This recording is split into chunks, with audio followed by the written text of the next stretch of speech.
Leitura do livro Fora de Série. Descubra por que algumas pessoas têm sucesso e outras não. Do autor Malcolm Gladwell. Este livro contém 9 capítulos e está dividido em 2 partes. Parte 1, oportunidade. Parte 2, legado. Iremos ler nota do editor e introdução. Nota do editor. Outlier. Não sei falar essa palavra porque lê inglês. Perdão. 1. Algo que está afastado ou é classificado diferentemente de um corpo principal ou relacionado. 2. Uma observação estatística cujo valor na amostragem é marcadamente diferente dos demais. Fora de série. 1. Em pequena escala e de acordo com os padrões próprios. 2. Fora do comum, excepcional, singular.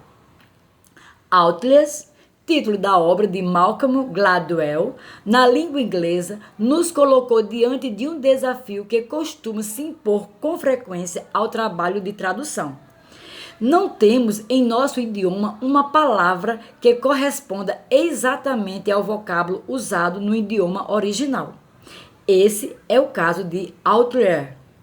Por isso, numa tentativa de preservar ao máximo toda a riqueza de seu sentido, optamos por manter o termo em inglês, alternando-o com a expressão fora de série, tanto no título quanto no texto.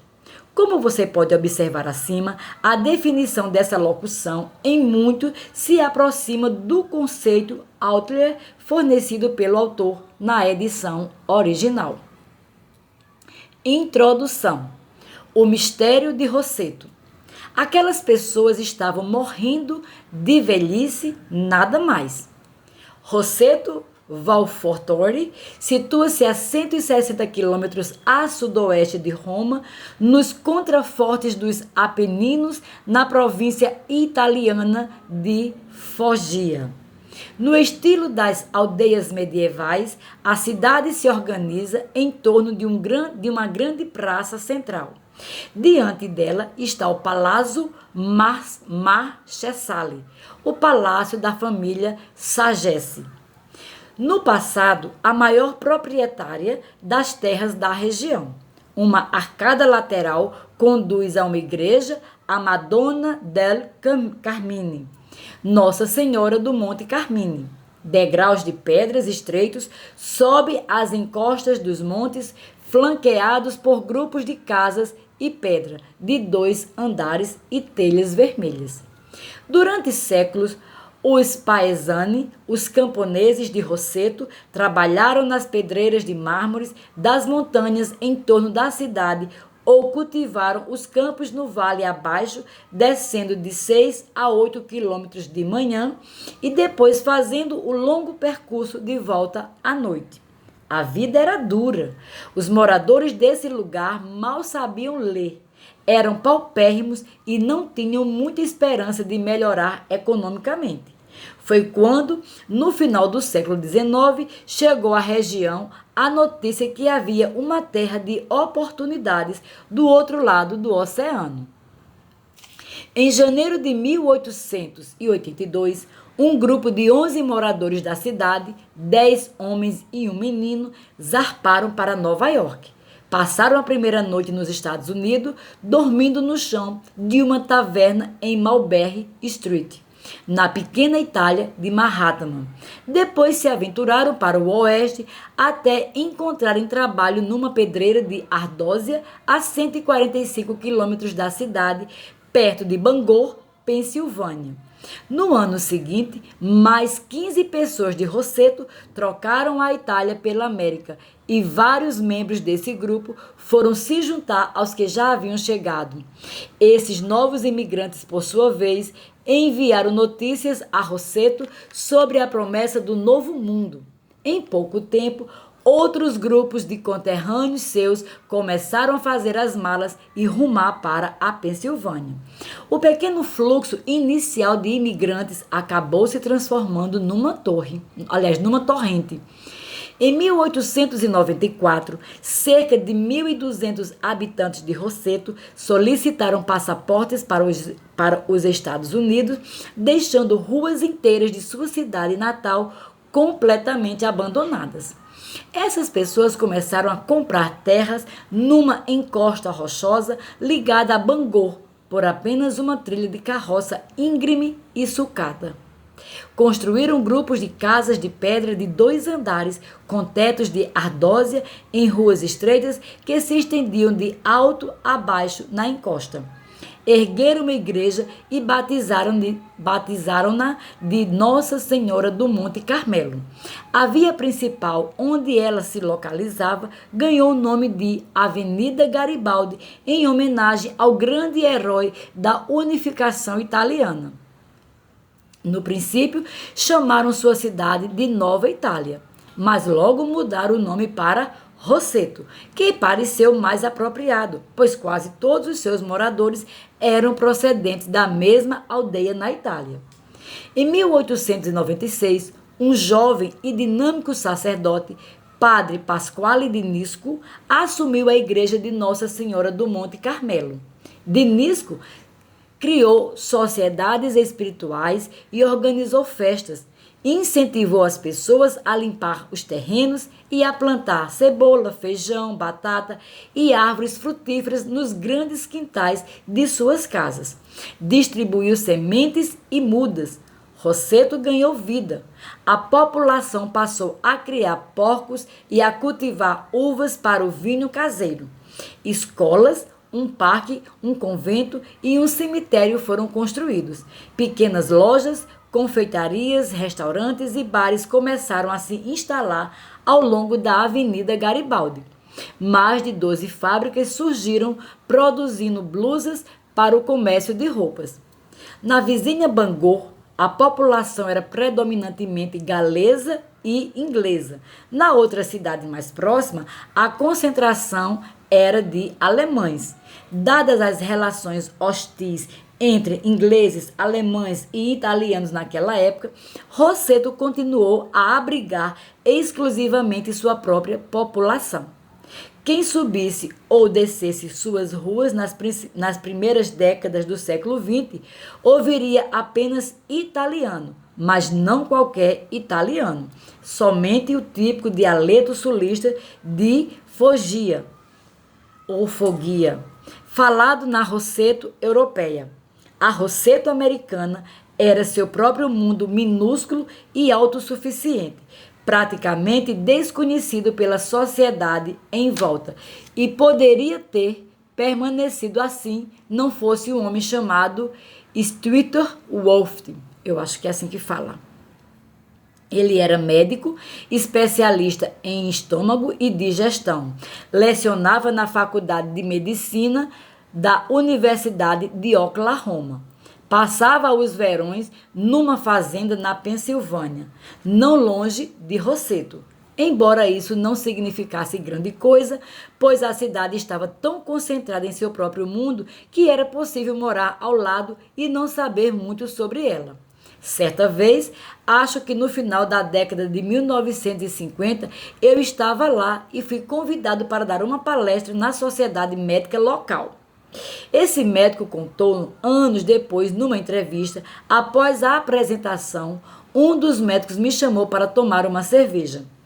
Enquanto bebíamos, ele disse: pratico a medicina há 17 anos. Pratico a medicina há 17 anos. Recebo pacientes de toda a região, mas raramente encontro alguém de Rosseto com menos de 65 anos que tenha doença cardíaca. O médico ficou surpreso. Tratava-se da década de 1950. Anos antes do advento dos remédios que reduzem o colesterol e das rigorosas medidas de prevenção de problemas cardíacos. Os infartos constituíam uma epidemia nos Estados Unidos, eram a principal causa de mortes em homens com menos de 65 anos. A experiência mostrava que era impossível ser médico naquela época e não se deparar com esse tipo de doença. O Wolff decidiu investigar. Conseguiu o apoio de alguns alunos e colegas da Universidade de Oklahoma. Eles reuniram os atestados de óbito dos moradores da cidade, procurando os mais antigos que conseguissem obter. Analisaram os registros médicos, leram os históricos e traçaram as genealogias das famílias. Decidimos fazer um estudo preliminar. Começamos em 1961. O prefeito permitiu que usássemos a sala do Conselho Municipal. Instalamos pequenas cabines para coletar sangue e fazer eletrocardiogramas. Ficamos lá durante 4 semanas. Depois, as autoridades nos cederam a escola onde trabalhamos durante o verão. Convidamos a população inteira de Rosseto para ser testada contra o WOFT. Os resultados foram surpreendentes. Em Rosseto, quase ninguém com menos de 55 anos havia morrido de ataque cardíaco ou mostrava sintomas de problemas do coração. Para homens acima de 65 anos, a taxa de mortalidade por doença cardíaca era cerca de metade da que se registrava nos Estados Unidos, de modo geral. Além disso, a taxa de mortalidade por todas as causas naquela cidade era espantosamente 30 a 35% menor do que o estimado. O médico convidou para ajudá-lo o amigo John Broom, sociólogo da Universidade de Oklahoma. Contratei estudantes de medicina e alunos de sociologia como entrevistadores. Fomos de casa em Rosseto. Conversamos com toda pessoa maior de 21 anos. Broom se lembra. Embora isso tenha acontecido há mais de 50 anos, ele deixou escapar uma sensação de espanto ao mencionar o que descobrira. Não havia suicídios, alcoolismo, nem vício de drogas.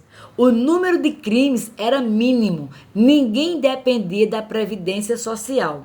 Então, procuramos casos de úlcera péptica. Não havia. Aquelas pessoas estavam morrendo de velhice, nada mais. Os colegas de profissão de WOFT tinham um nome para um lugar como Rosseto, uma cidade que estava à margem da experiência do dia a dia, onde as regras normais não se aplicavam. Rosseto era uma outlier, ou seja, fora de série. A primeira hipótese imaginada pelo médico foi a de que os habitantes de Rosseto seguiam práticas alimentares do velho mundo que os tornavam mais saudáveis do que os demais americanos. Mas em pouco tempo ele constatou que isso não era verdade. Aquelas pessoas cozinhavam com banha de porco e não com azeite de oliva, a saudável opção usada na cozinha mediterrânea. Na Itália, a pizza era uma crosta fina com sal, azeite e talvez anchovas, tomate e cebola.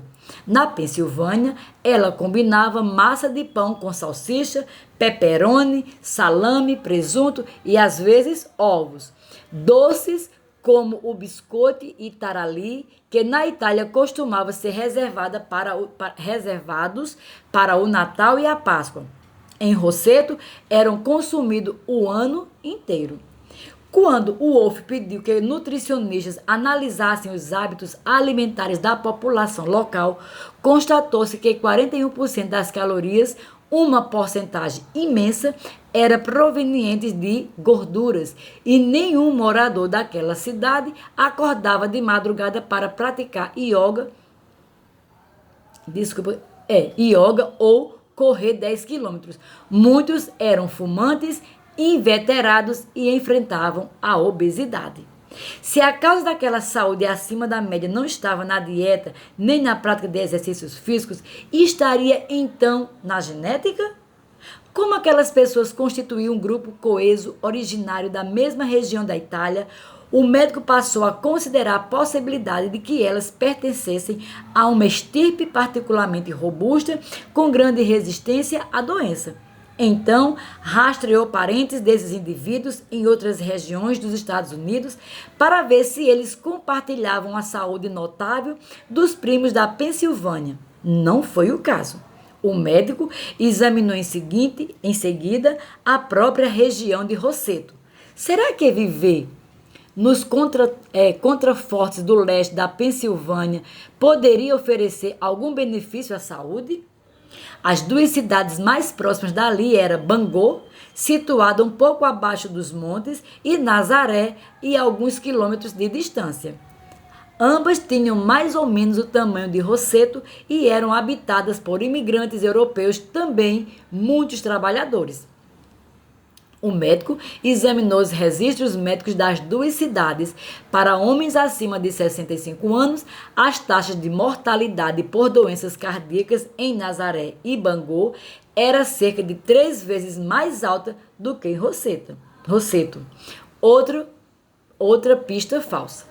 O médico passou a desconfiar de que o segredo de Roseto não era nada que havia imaginado, como dieta, exercícios físicos, genes e geografia. Tinha que ser a própria Roseto. À medida que começaram a caminhar pela cidade e a falar com os moradores, o médico e o Bruno descobriram o motivo. Observaram como as pessoas interagiam, parando para conversar em italiano na rua ou cozinhando umas para as outras nos quintais. Tomaram conhecimento dos clãs familiares que se mantinham sob a estrutura social do lugar. Viram como, em muitas casas, 3 gerações moravam sob o mesmo teto. E o respeito dedicado aos avós. Foram à missa na igreja Nossa Senhora do Monte Carmelo e observaram o efeito unificador e calmante daquele ambiente. Contaram 22 organizações cívicas em uma cidade com pouco menos de 2.000 pessoas. Perceberam o espírito igualitário particular da comunidade que desestimulava os ricos a ostentar o sucesso e ajudava os mal-sucedidos a encobrir seus fracassos. Ao transplantarem a cultura paesane do sul da Itália para os montes do leste da Pensilvânia, aquelas pessoas criaram uma estrutura social altamente protetora que era capaz de isolá-las das pressões do mundo moderno. Elas eram saudáveis por causa do lugar onde viviam, do mundo que haviam criado para si mesmo em sua minúscula cidade nas montanhas. Ainda me lembro de quando fui a Roseto pela primeira vez. Naquela época, víamos 3 gerações reunidas nas refeições em família. Havia todas aquelas padarias, as pessoas subindo e descendo as ruas, sentando-se nas varandas para conversar uma com as outras, as fábricas de blusas, onde as mulheres trabalhavam durante o dia, enquanto homens se ocupavam nas pedreiras da ardósia. Aquilo era mágico, diz Brum. Quando Brum e Wolff apresentaram suas descobertas à comunidade médica, enfrentaram uma grande reação de ceticismo. Eles participaram de conferências em que seus colegas estavam exibindo longas relações de dados dispostos em gráficos complexos para se referir a um tipo específico de gene ou de processo fisiológico. Eles, por sua vez, estavam falando dos benefícios misteriosos e mágicos de parar para conversar com as pessoas nas ruas e dos efeitos positivos de familiares de 3 gerações viverem sob o mesmo teto, segundo o pensamento convencional da época. Uma vida longa dependia em grande parte de quem éramos, ou seja, dos nossos genes. E também das decisões que tomávamos em relação à escolha dos alimentos, da nossa opção quanto à prática de exercícios físicos e ainda da eficácia do sistema médico. Ninguém estava acostumado a associar a saúde à comunidade. Wolff e Brum tiveram que convencer a área médica a pensar na saúde e nas doenças cardíacas de um modo totalmente diferente. Afinal, não dá para entender por que alguém é saudável analisando apenas suas opções ou ações pessoais. É necessário olhar além do indivíduo e também conhecer a cultura da qual ele faz parte. Saber quem são seus amigos, sua família e a cidade de origem de seus familiares. É preciso ainda aceitar a ideia de que os valores do mundo que habitamos e as pessoas que nos cercam exercem um grande efeito em quem nós somos. Neste livro, quero fazer por nossa compreensão do sucesso que Stewart Worth fez pelo entendimento que agora temos da saúde. E aqui concluímos a primeira parte.